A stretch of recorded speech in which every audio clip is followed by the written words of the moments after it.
віримо в те, що війни не буде потужної проти України і не буде широкої ескалації з боку Російської Федерації.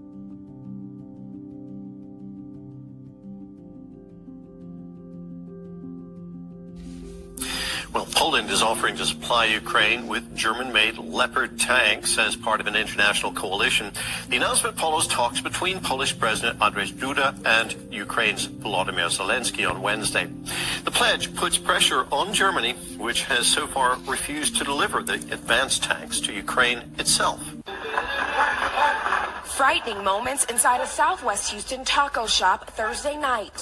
A masked man who police believe was in his 20s, dressed in all black, pointing a gun and demanding money from the more than half dozen patrons inside the Ranchito Taqueria number 4.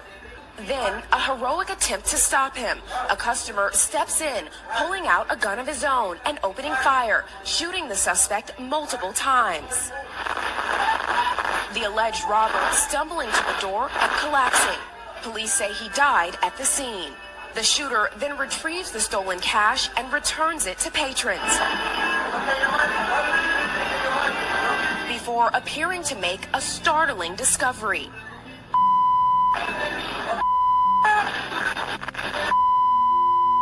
The gun the suspect used was a fake. The question now, will the customer's good deeds result in criminal charges? Police say after speaking with the shooter, the district attorney will decide. Обстоятельства требуют от нас решительных и незамедлительных действий. Народные республики Донбасса обратились к России с просьбой о помощи. Мною принято решение о проведении специальной военной операции.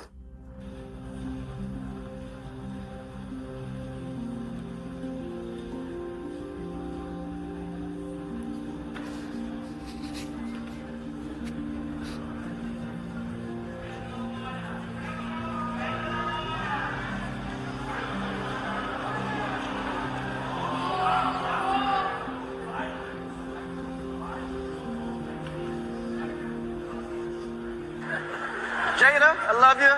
G.I. Jane 2, can't wait to see it. All right?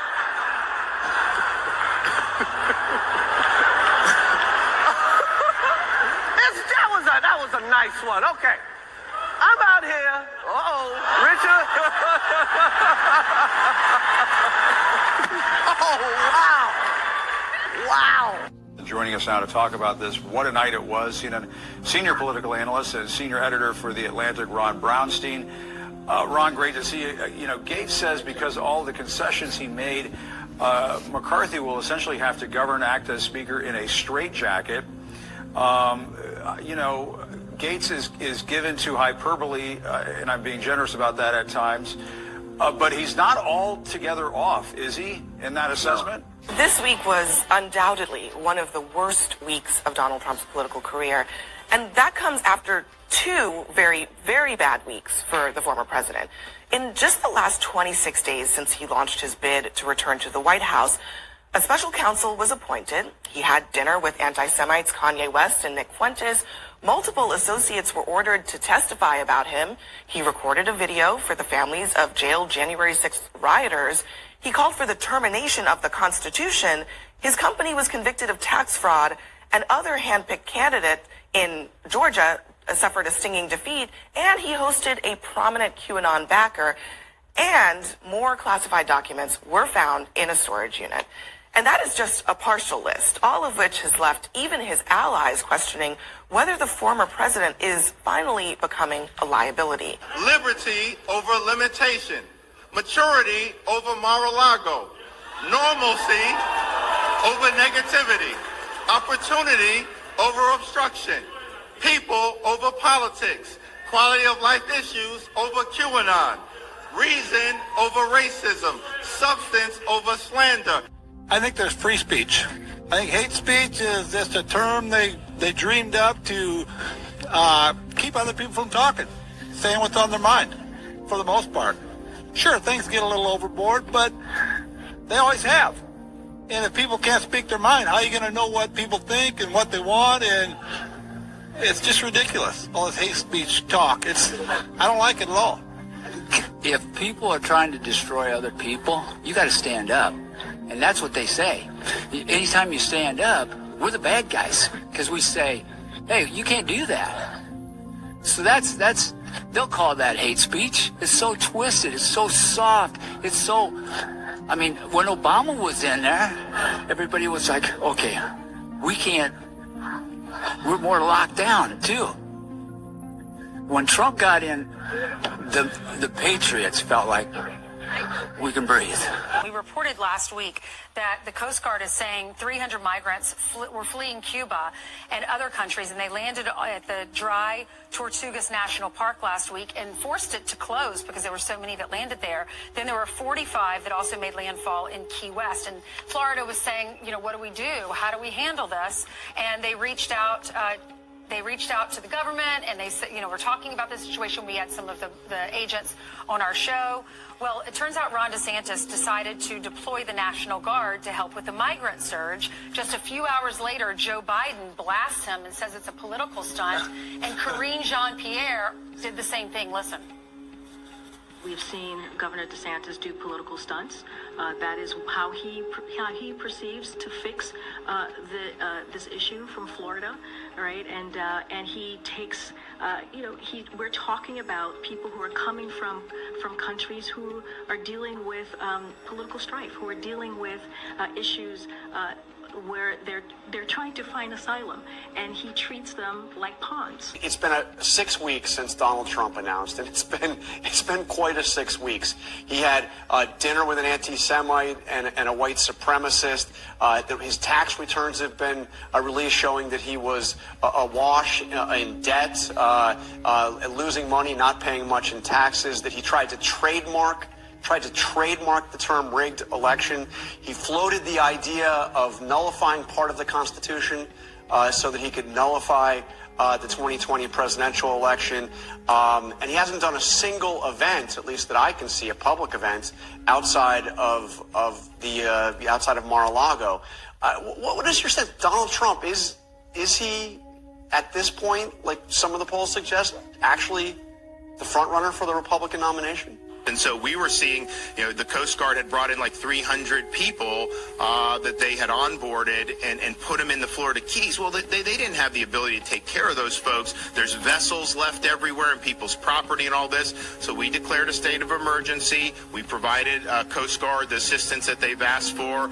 We are going to clear the vessels free of charge for those residents because it wasn't their fault. Maybe we'll send the bill to Biden. We'll see. But the reality is, the Coast Guard stretched so thin, and that what the Coast Guard has told us is we are not going to get additional resources from the federal government. Like, this is what we have. So we're basically filling gaps that the federal government should be filling and would be filling if they wanted to do it. I would just tell the White House, not only has the Coast Guard asked us to help, but we have no choice but to help because of your neglect and incompetence. Welcome back. Former Mississippi Governor Haley Barbour used to have a saying, in politics, good gets better and bad gets worse. Well, the last couple of weeks is any indication since Election Day, well, we've kind of seen that.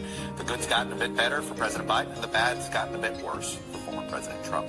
Just the last couple of days, President Biden's Democrats expanded their majority in the Senate in Georgia. Raphael Warnock running a similar playbook as the president ran in that state as of this morning.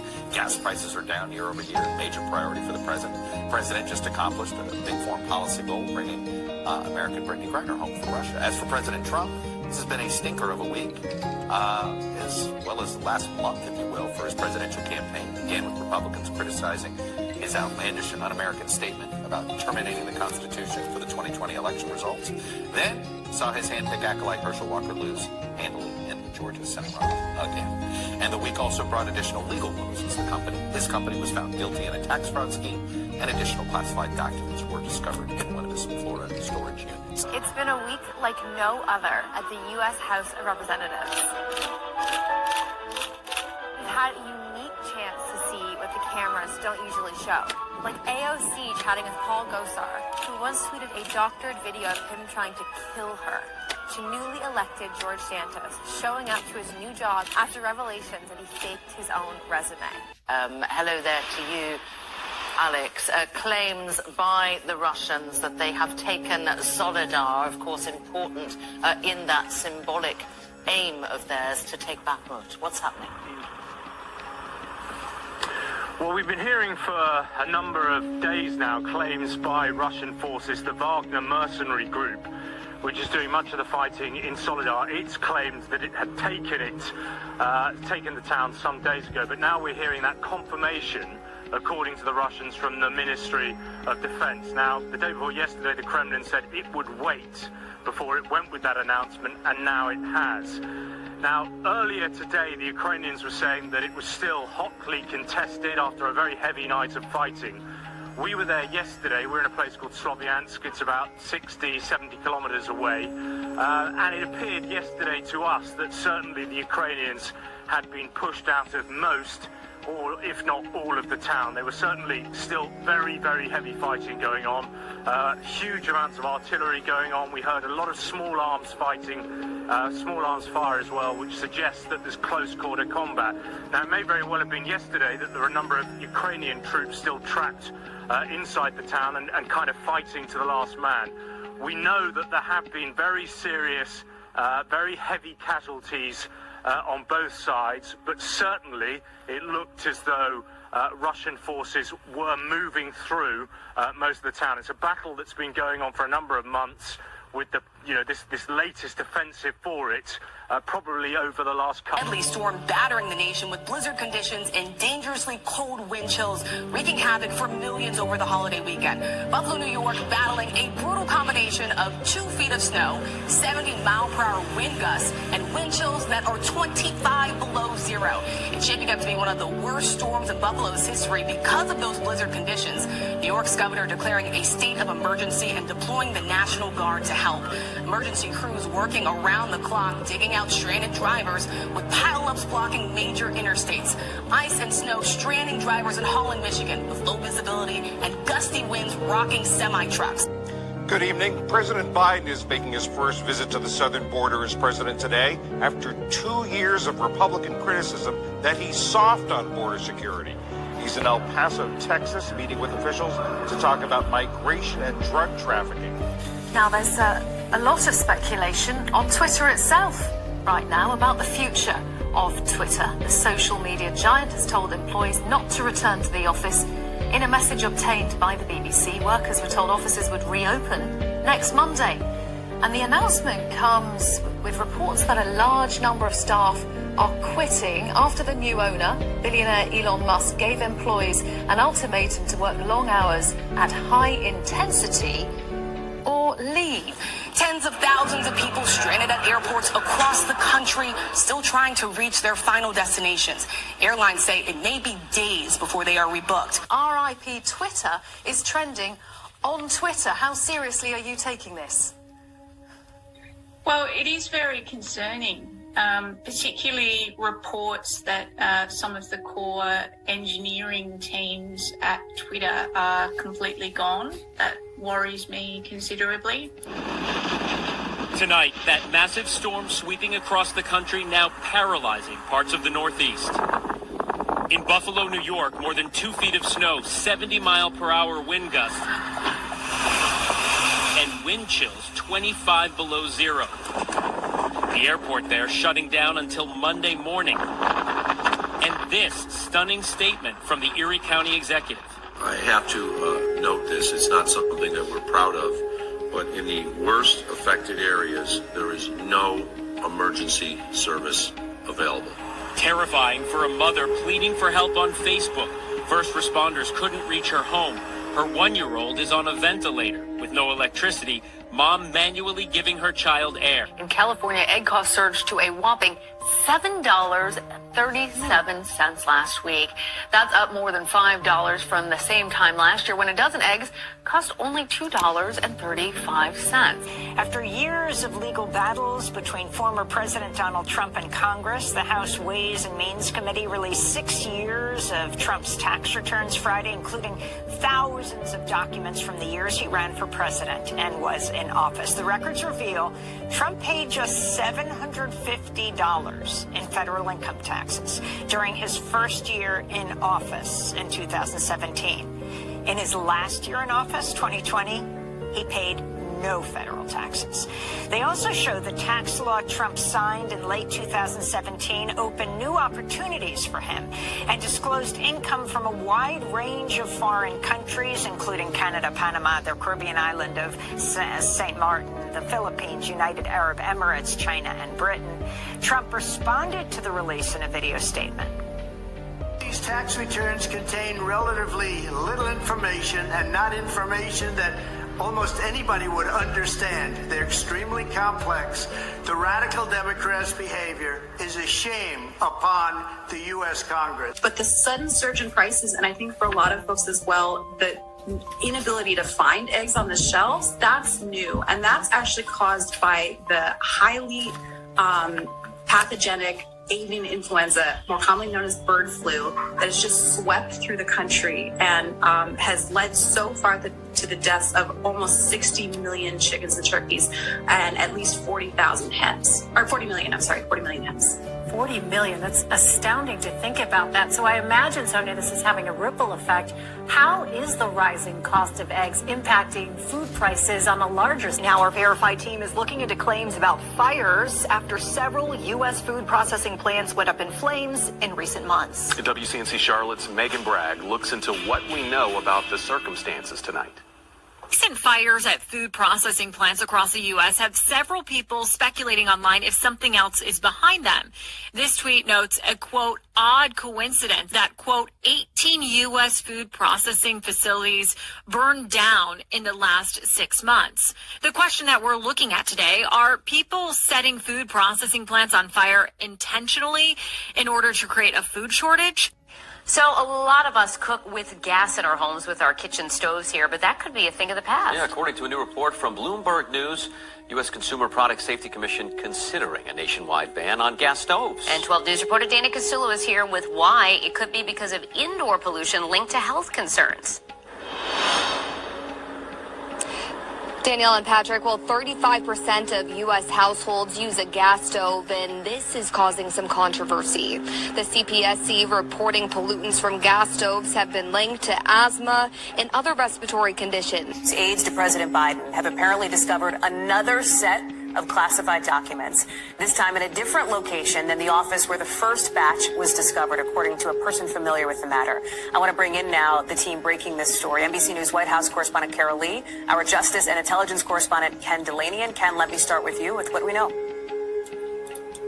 Hallie, aides to President Biden have been conducting an exhaustive search, we are told, of other locations to make sure they've gathered up all the classified documents that went to the wrong place, because if it happened once, it could happen again. And what we're told is that they have found at least one additional batch of classified documents. Months after devastating floods left more than 1,700 people dead and a third of the country underwater, Pakistan is still struggling to recover.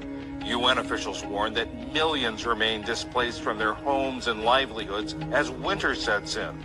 The crisis, they say, will only deepen without more help. The monsoon rains last year were like nothing anyone had seen before. The water came and swept away our houses. We need help.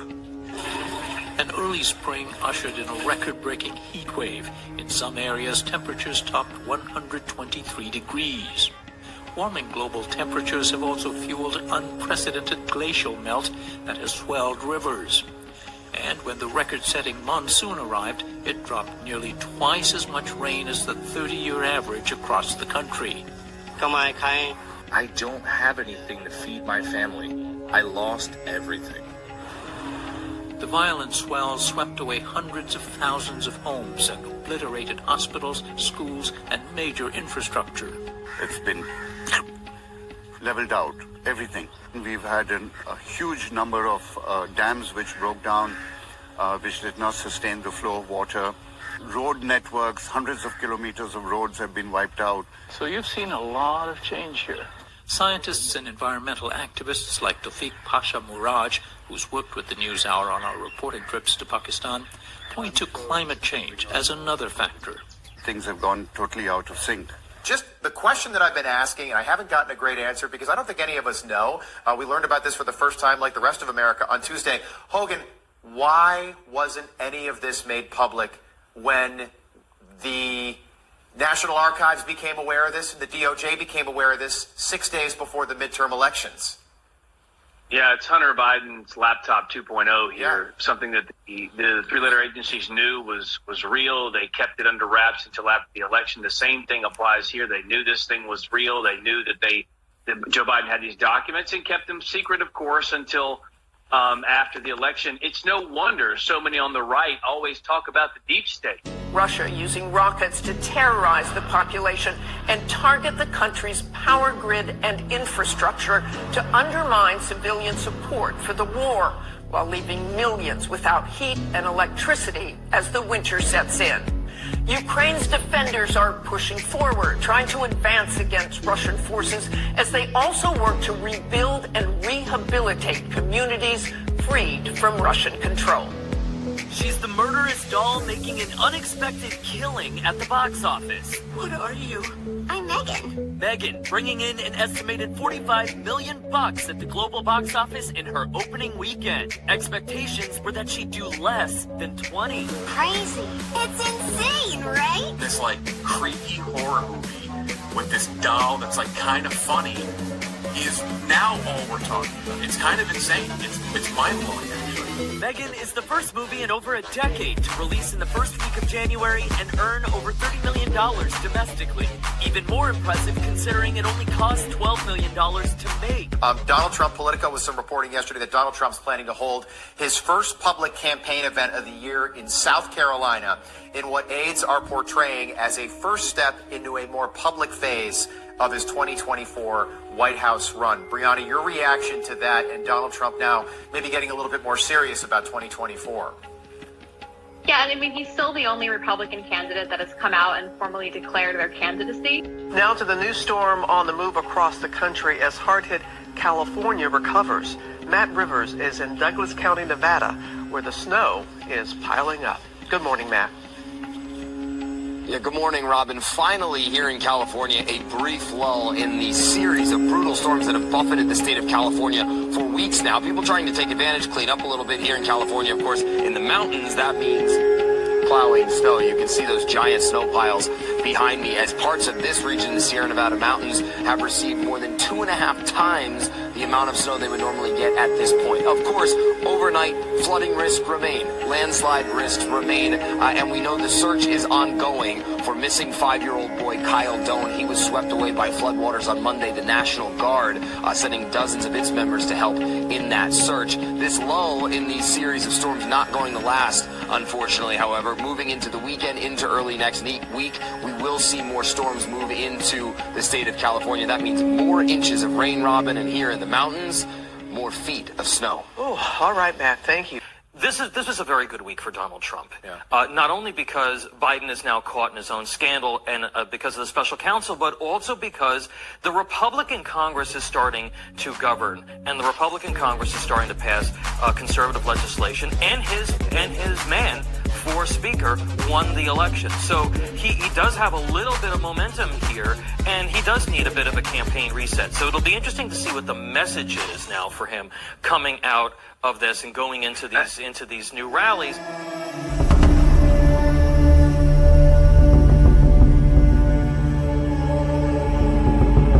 Lisa Marie Presley, the only child of Elvis, dead at 54. Her mother Priscilla confirming the news.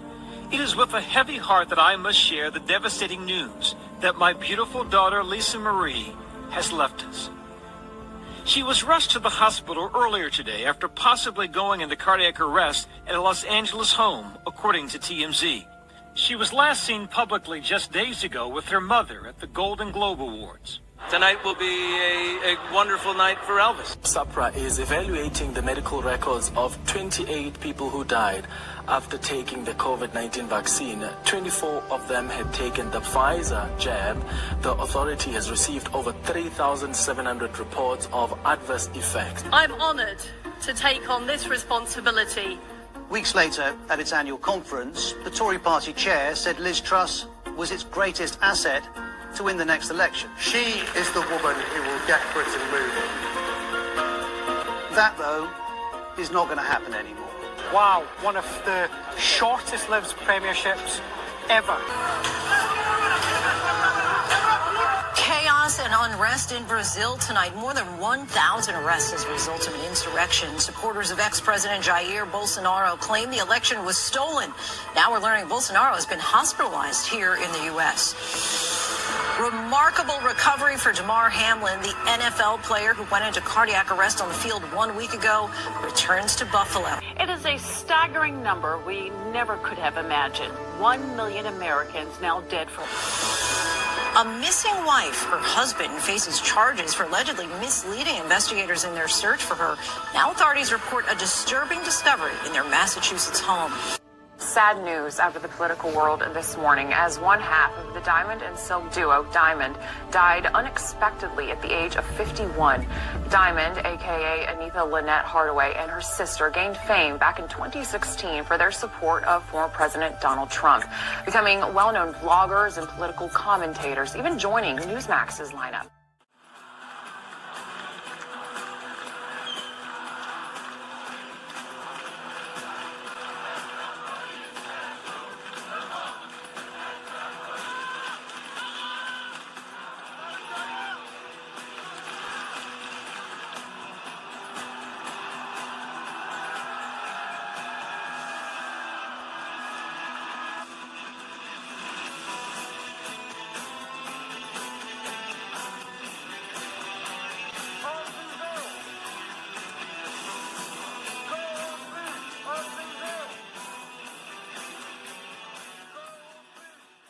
Exactly, because the mainstream media pushed that exact narrative every single day. And if you didn't actually know your stuff, you would believe it to be true. I just published my Yearhead 2023 letter looking at what's going to happen in the next 12 months and beyond. Life is changing. I'm about to become a grandfather. I reflect on the challenges we have right now with climate change getting worse, the Ukraine war, tough economic cycle. But it's hopefully uplifting because I also share great innovations. A great example is gene therapy could cure HIV, a AI-powered ultrasound machine that will help save lives of moms and newborns. This percentage that's really misled by these conspiracy theories, it's unclear to me. There's millions of messages out there, where my name or Dr. Fauci's name is used, but do people really believe that stuff? Climate technologies that will make it so the emissions from buildings go down quite dramatically. I'm excited that we can get back making progress on tough issues. Founder Margaret Sanger and her ties to both white supremacy and eugenics. In an opinion piece in the New York Times over the weekend, Alexis McGill-Johnson said Sanger will remain influential in the organization, but added, quote, "As we tell the history of Planned Parenthood's founding, we must fully take responsibility for the harm that Sanger caused to generations of people with disabilities and Black, Latino, Asian American, and Indigenous people." I do think it's funny, the absolute utter Republican meltdown where they're like, you can take my gas stove or my cold dead hands. Or how dare you talk about gas stoves? You have a gas stove. First of all, I rent, period. Second of all, though, it doesn't even matter because by that logic, these are the same people who would have said we should have never gotten rid of leaded gasoline.